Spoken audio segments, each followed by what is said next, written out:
All right, we made it to the end of another week, and my hair is just all sorts of puffy, fluffy. Looks great it's today. Awful. It's really awful. Welcome to the Sunshine State Happy Hour, powered by FloridaBeerBlog.com, the Florida Beer Podcast. This is Dave, your host and author. With me, as always, is Steve. Party on, Steve. Party on, Dave. Thank you. And we are here with Sammie and Dennis from the First Sip Brew Box, a monthly subscription service for all of you beer aficionados. How are you two doing? We're doing good. Yeah. Good. We're healthy. We have a beer in our hands, so we're doing great. Okay, let's start there. What is it? Well, you mentioned the Butler stuff, so I pulled out our Butler Brew Works. What is this one? It's the La Noche Triste. It's a sweet coffee stout. So shout out to Travis. Yeah, Travis out of Butler Brew Works. I need all the things. I need the beers. I need the hats. I need all the things. so if he's we featured them, and we actually did a collaborative T-shirt design with them. Mm-hmm. Yeah. Oh, that's a shame. Send me an address later. I'll send over some stickers. Well, it's gonna be much more than stickers. Just saying. Steve, we just got a nice, wonderful little gift box from our friends in St. Petersburg, Florida, Three Daughters Brewing. So I definitely need to say hi to Lee for that. Yeah. You have a couple of Steve. Thank you for that. Thank you, absolutely, Steve. Which one are you cracking open? The Florida Orange IPA. Oh, okay, it's really good. Is it really orange or is it really IPA? It's really orange. It's got more orange than I thought, and the color is amazing. Looks good. Nice. And then I don't have mine in a glass because apparently no, shut up. I went for the Juicy Pale Ale, which they're kind of New England, but it's not quite as New Englandy. No, thankfully. I'm sorry, New Englandese. It still gets to be a little bit much, just in the wrong areas sometimes, and so it's good to have them. Milkshakes, it's like I love lactose. Yeah, I'm not really excited about that. It just no. So more of a traditional style IPA. Personally, and it's funny because the person that I talked to yesterday, he's from Washington State, and he's been saying that lagers are really starting to take over, and I'm really happy about that because give me a Helles, give me a Vienna, and I'm just a happy camper. I really am. Absolutely, because there's nothing to hide behind. You know it's a good beer. You can't hide behind any adjuncts or anything. Oh, you're totally right. Yeah, when I get the first care package of Butler beers. First of many, right? First of many, absolutely. So you start with not even a pale. Start with a blonde. Start with a cream ale. Start with something that's really, really simple because you can do all sorts of things to an IPA. You can do all sorts of things to a pastry stout. You can say that it is these things, and that's how we meant to do it. Yeah, no one's the laser. Exactly, but if you've got a Pilsner, there's really not a whole lot you can do to a Pilsner because if you suck, it's going to be obvious right off the bat.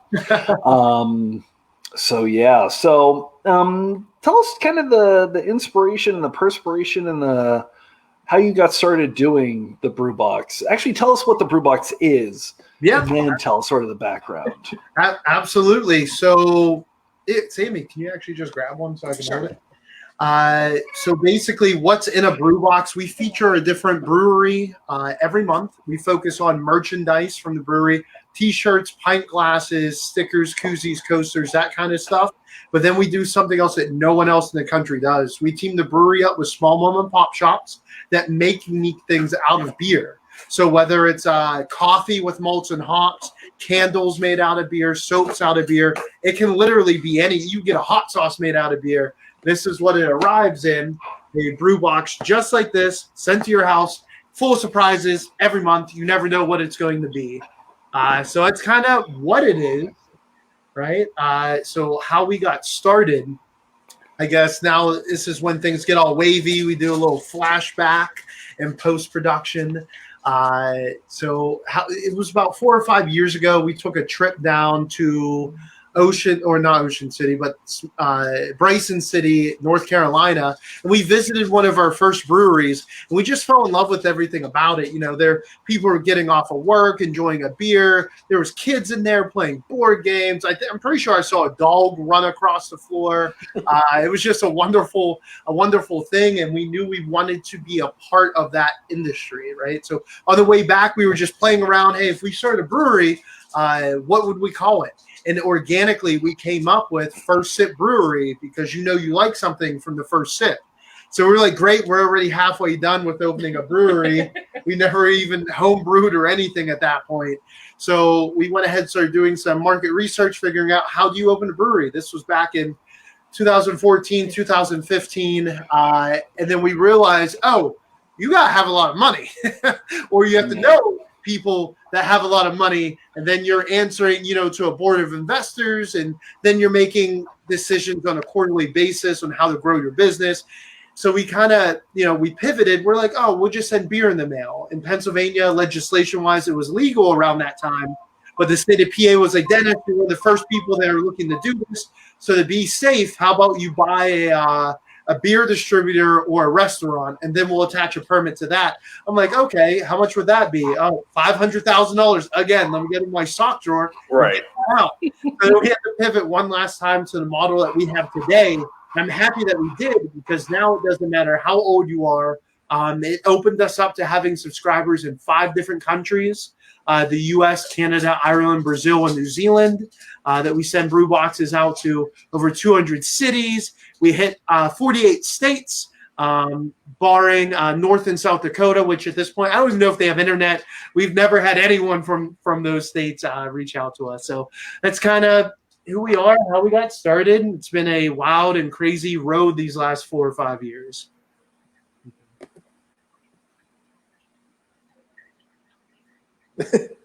So is it mostly Pennsylvania breweries that you're partnering with, or how are you trying to find people? Yeah. We've worked with Stone, we've worked with New Belgium, Avery, Strange Ways, which is in Richmond, Virginia. We've worked with some breweries up in Maine, Washington State. Pretty much everywhere. Yeah. We accept everyone. Don't consider a craft brewery. No AB and Bev like disguisers or anything. No, I gotcha.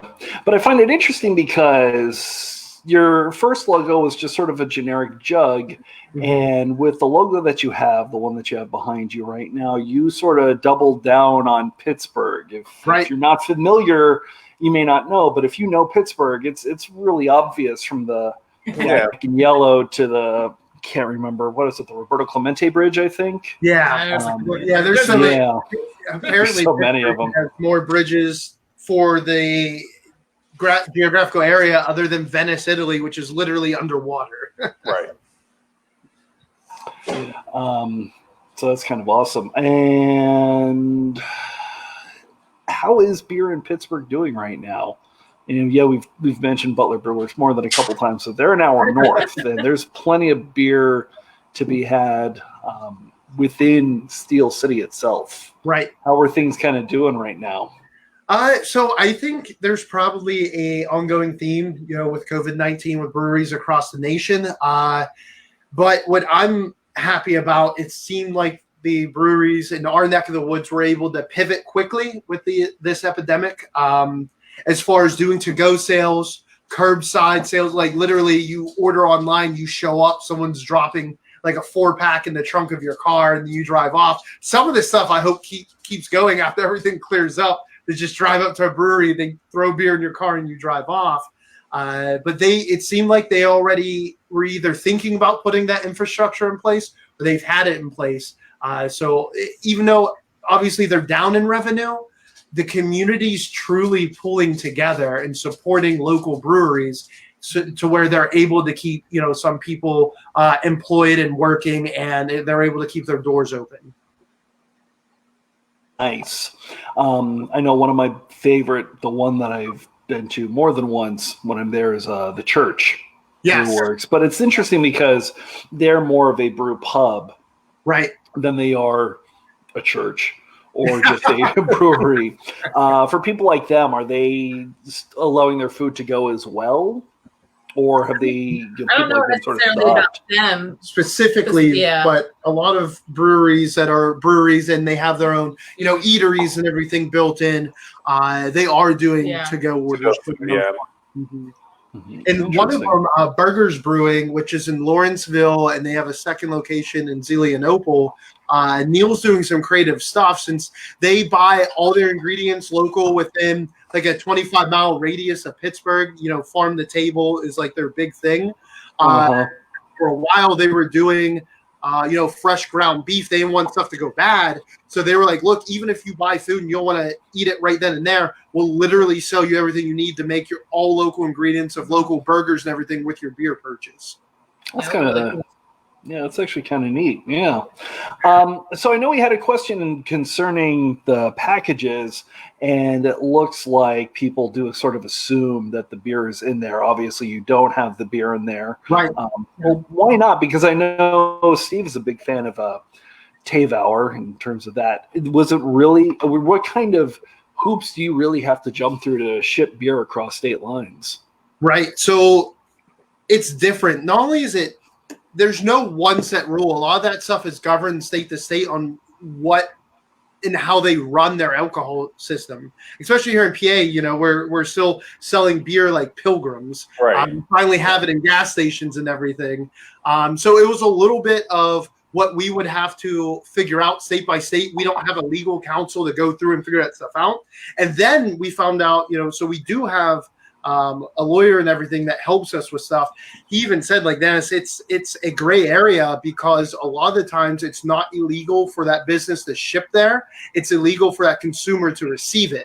Right. So a lot of times, like, it's on the burden is on the person receiving it, where the business is like, oh yeah, we'll take your money and send you stuff, but you still may get in trouble. So it started off with that being a barrier to entry. And then us realizing we would have to enter into all these contracts with whether it's DHL, FedEx, like they would have to be checking IDs on delivery. So that's a little bit of a barrier. Since we don't have to worry about all that, that's what allowed us to have subscribers in multiple countries. And it doesn't matter. You can buy a gift for your dad, for your uncle, for your mom, and you can be 7 years old with a credit card. Jeez. So, do you mind if we crack open one of those boxes and see what's see what the people this month got? You have to go get one that's made. This we were just showing the outside. Nice. Gotcha. I apologize to put it on there. Yeah. Well. Yeah, if you can grab the support local one that we did. It's funny because all the ones that we had made up, we literally just took to the post office. That's funny. So you make them all handmade yourself. Every person who purchases a box has a box that has been stuffed by the two of you. That's it. How much are you hated by your local post office when it's shipping day? So initially a lot, because we didn't know any better. We would just show up with all the addresses and have to do everything there. But over the years, we've gotten a lot more. Yeah, no, it was terrible. It was terrible. But over the years, we've gotten a lot more streamlined to where we show up, everything's prepaid, and we just drop it off. They actually love that. And then now we are actually to the point where we're doing them in batches. So we show up with all of them, and we're able to hand them one piece of paper. They scan that, and it accepts all of them. So it's just things that you learn as a small business that you don't know what you don't know. Right. Yeah. No, that makes perfect sense. And has not that you need to give numbers or anything, but how has business been since everybody's sort of quarantined at home? I would assume that it would go up so that people can still get, their brewery and their fun stuff sent directly to them. Right. So good question. Initially, orders trickled to a halt, and I think it was just the unsureness of what the heck was going on in the economy. So we had to get really creative. So we launched our Stand Strong, Support Local Breweries campaign. That's the brew box that Sammie's grabbing. Where we put the design of, really building awareness that, breweries are suffering just as much as restaurants and other industries out there. Go out there, support your local guys, and girls.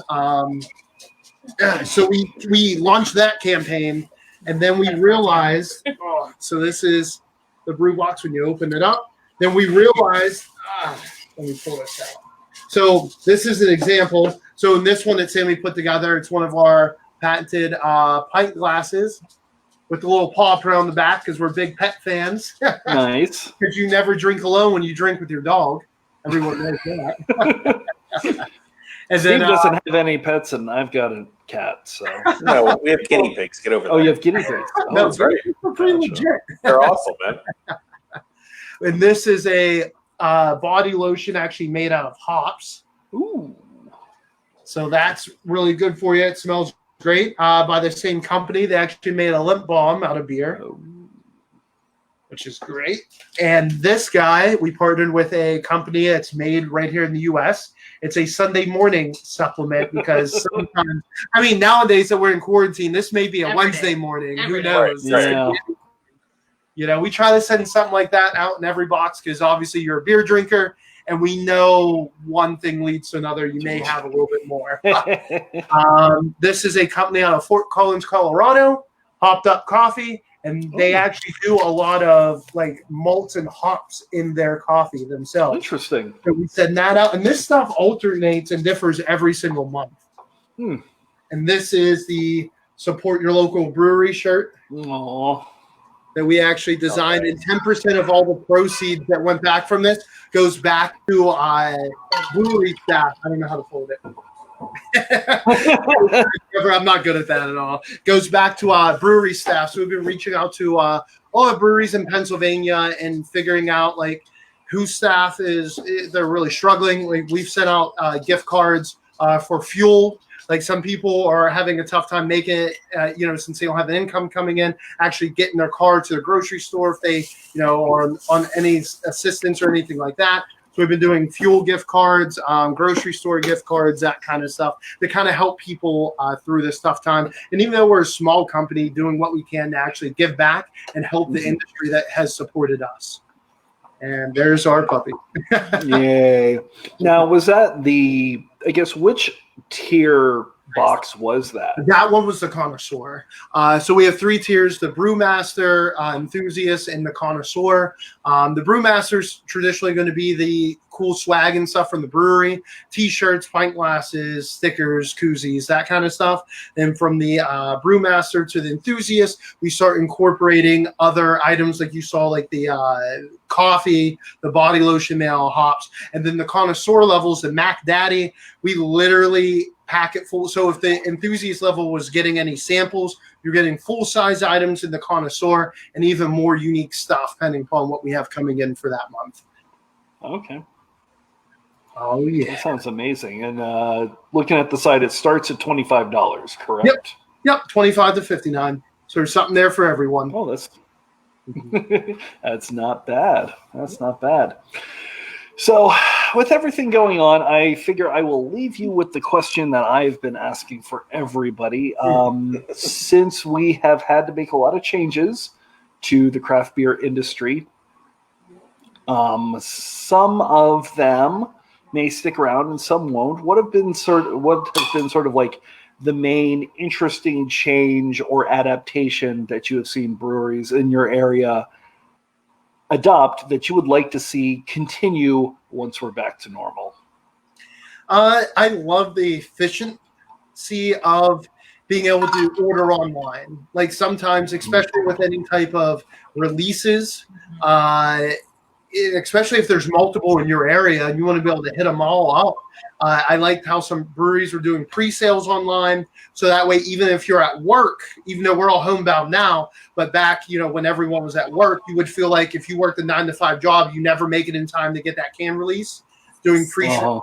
Those long lines that we have back home. Yeah, I like the ability to order online, do those pre-sales, but also drive up. You literally, some breweries where you click check in and then they just come out and drop off your beer. Yep. I think that's awesome. Sammie, what about you? Probably the same boat as him. I mean, a lot of like the bigger breweries in our area, I mean, they do these releases, but you have to stand in line for hours basically. Which I get it. It builds the hype game Yeah. and everything. But it would be nice to be able just to, they allow so many pre-orders, and hopefully you can be one of the first ones to do it and then just pick it up later. Right. I think it's all more equal if you're able to just pre-order online, because if you're at work, you could still be a part of it than having those mules where you just like someone charges you an extra $10 and they'll go stand in line for you, which is a great hustle. I'm not knocking the hustle. It makes it a little bit more, fair and transparent across the board. As you say that, it comes to mind that Pittsburgh does not seem to be one of those big hype brewery sort of towns. A couple of them. There's a couple, yeah. Like Dancing Gnome. Dancing Gnome is big huge. They do a lot of Juicy Brew Fests, which are also located all across the country, including through Hop Culture magazine. Yeah. They do a couple of the Juicy Brews Fest with Dancing Gnome. But yeah, I mean, traditionally, it's crazy. We just I'm not going to name the brewery, but one of the breweries just made it to the Worst Beer blog because not necessarily any fault to their own. They had a can release and people just started showing up. This is like a few weeks ago, just started showing up, and it made it on Worst Beer blog that this brewery did a can release, and there's this massive line waiting outside. And everyone's mad. They're like, "You're going to ruin it for all of us." And they basically said we didn't expect people to just come out and just wait in line. Like we thought common sense was a thing, which never count on that. So we started seeing. We went to another brewery after that a week later, and they actually had like security guards waiting outside for their release, enforcing social distancing. That's sort of amazing. I mean, this is what we're going to be telling our kids and grandkids. Like, right? Yeah. Corona wars, like, Dad or Granddad, how'd you make it through? And it reminded me of like that meme from Game of Thrones. Honestly, son, I was drunk through most of it. Nice. One last question, since you are from Pennsylvania: Sheetz or Wawa? Oh, Sheetz, 100%. Thank you. We recently just went on a trip, literally right before everything got locked down. We were on a tourism trip for the craft beer community in Ocean City, and we hit up a Wawa, and I was instantly upset with their selection of food. I was so mad. Like food wise, it was terrible. Their order options suck.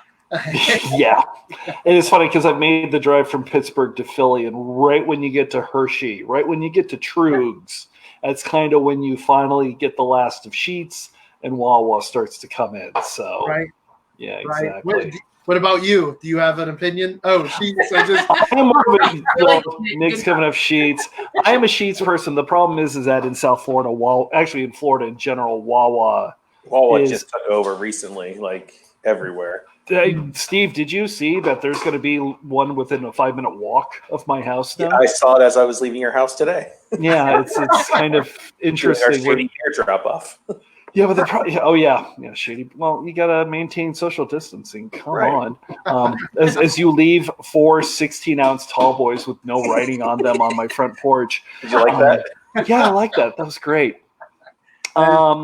Any tidbits, any teases you want to do for next month's box as to what's going to be in there, or can you not say yet? Oh, well, I mean, so with COVID-19, it kind of wrecked our whole planning because, we had the next 9 months lined up with breweries. And then now that they're closed, it dropped down, they're pulling in 10 to 30% revenue. They now have no marketing budget to like get stuff in the box. So we're coming up with creative ways, but I will say this as a clue. One of the items in the brew box is going to be from the North America's largest online craft beer magazine company. Really unique item. That's all I'm going to say. And it's going to be an item that you can rarely get anywhere else, except directly through them and through that brew box next month. So. Well, to quote Wayne's World, if it's a severed head, I'm going to be very upset. So I definitely want to thank Sammie and Dennis from First Sip Brew Box for coming out. Do appreciate them. Love all the information. Definitely want to shout out to Nick. I don't know what Middlesworth chips are, but he's a Sheetz fan. and that's all I need to know. Is that a thing? Well, if it's a thing where it's at Sheets, I mean, we'll literally pick some up and we'll send pick them some to you, up and put it in his box. Well, here's the thing: is because you can get the middle source chips for him. I need my the whoopie pie. What do you call those things at Sheets? No, I want the smiley cookies. The cookies. Eaton Park cookies. Yes.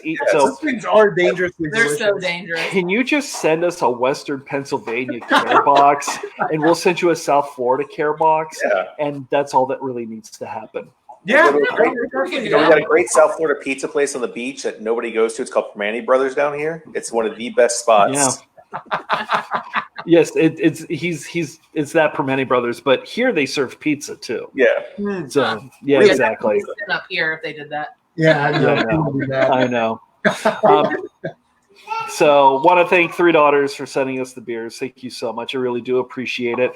So First Sip Brew Box is at First Sip Brew Box on Instagram and firstsipbrewbox.com. Nick is apparently from Central PA. Hopefully not State College. I have people that I do not like that are in State College, so yay. If you're interested in us, floridabeerblog.com. Florida Beer Podcast is available everywhere fine podcasts are found. We are obviously taking the weekend off, and we will be back on Monday with M. Sauter. If you are following her on Twitter, she is Pints and Panels, the awesome weekly beer cartoon. That's going to be a really great interview. Got a lot of other fun things coming on. Sammie, Dennis, thank you so much for coming on. Steve. Always a pleasure. Exactly. Enjoy the tomatoes I gave you. And my daughter has a dance class in 2 minutes, so I should probably go take care of that. Thank you all so much for coming on. And she's letting you know, you can hear that. Penn State for life. He's a Nittany Lion. To which I shall say, we are Florida. So Thanks for having us, guys. Yeah, you are so welcome. And have a good weekend, everybody. You Cheers. guys do the same. Cheers. Wash your hands. Yeah, wash your hands.